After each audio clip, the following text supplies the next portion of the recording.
Hello hi అండి అందరికీ welcome back to our YouTube channel SVS vlogs. అందరూ ఎలా ఉన్నారండి, బాగున్నారా? సో నేనైతే బాగున్నాను. అమ్మ వాళ్ళ ఇంటికి వచ్చాను ఈరోజు. సరిగ్గా నేను వచ్చే టైంకి అమ్మ పచ్చడి కలుపుతుంది. జస్ట్ తక్కువ చెప్పి పెట్టింది, అంటే ఇంకా పెడుతుంది. 10 కాయలు మట్టుగా పెట్టింది ఇప్పుడు.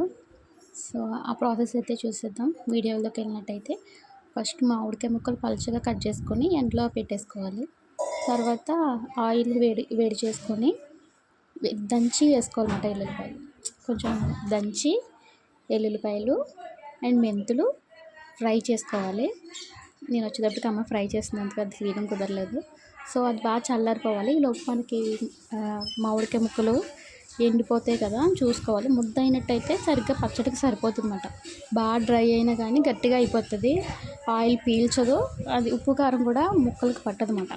సో అందుకని ముద్ద అయ్యేంత వరకు వండించుకొని ఆరిపోయిన మామిడికాయ ముక్కలు తెచ్చేసుకొని దాంట్లో ఈ ఆయిల్ ఏదైతే మరగబెట్టుకుని ఉంచుకున్నామో అది వేసేసి తర్వాత సాల్ట్ కారం వేసేసుకోవాలి. టేస్ట్కి సరిపడట్టు వేసేసి బాగా కలిపేసుకొని టేస్ట్ చూడండి. అదిగో నేను చాపి చూసాను 2 సార్లు, ఒకసారి కాదు. కొంచెం సాల్ట్ తక్కువైందని చెప్పేసి సాల్ట్ కొంచెం వేసానమాట. అది కూడా ఒకసారి కాదు 2 సార్లు వేసాను. సో చాలా బాగుంది పచ్చడి. ఇలా మామూలుగా రెగ్యులర్గా పెట్టుకుని ఇలా కాకుండా ఇలా దంచి పెట్టుకుంటే వెల్లుల్లిపాయలు చిన్న ముక్కలు వెల్లుల్లిపాయ దంచకుండా వేస్తారు చూడండి, అది అస్సలు తినరు.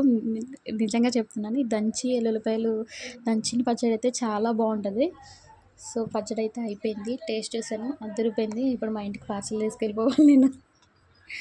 సో ఇదేనండి ఈరోజు షార్ట్ వీడియో. రేపైతే ఫుల్ బ్లాగ్ అయితే మా అక్క వచ్చింది. ఈరోజు ఒక పెళ్ళి ఉందన్నమాట. ఆ పెళ్ళికి వెళ్ళాక నేను అక్క మార్నింగ్ మధ్యాహ్నం 12 ఎంత అయిందో అప్పుడు వచ్చాము. సో అది కూడా టేస్ట్ చేసింది. టేస్ట్ ఎలా ఉంది భుజమ్మ అన్నీ సరిపోయినాయి అని అడిగితే చెప్పనా చిన్నమ్మ అంది. సో చెప్పంటే మళ్ళీ తినాలనిపిస్తుంది అని చెప్పింది అనమాట. సో అంత బాగుంది పచ్చడి. సో ఇదండి ఇవాళ షార్ట్ వీడియో. రేపైతే ఫుల్ బ్లాగ్ అయితే అప్లోడ్ చేస్తాను. సో చూస్తూనే ఉండండి. మన ఛానల్ ఎవరైనా ఫస్ట్ టైం చూస్తున్నట్టయితే కనుక షేర్ చేయండి, లైక్ చేయండి, సబ్స్క్రైబ్ చేసుకోండి.